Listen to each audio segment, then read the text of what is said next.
Текстилен газда од Делчево барал работниците да му дадат пари. 1 до 3 плати требало на фирмата да ја плати секој работник кој без отказен рок ќе одлучил да ја напушти работата.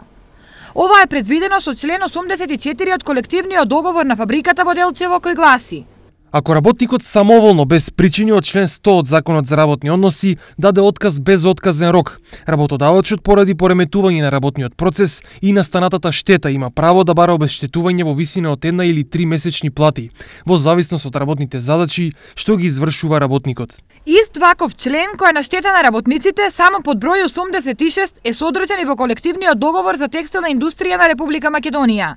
Ова значи дека секој текстилен работник, доколку сака да го напушти работното место, се соочува со можност на газата да му исплати од 12 до 36.000 денари, колку што изнесува просечната работничка плата во регионот. Ваквата можност од денес ја укина Уставниот суд, кој по претходно покрената поставка го укина спорниот член од колективниот договор како неуставен.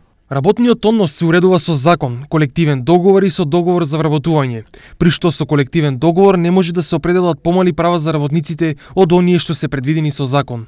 Наједноставно кажано, текстилните и сите други работници не треба да плаќаат одштета ако самоволно ја напуштат работата, односно дадат отказ.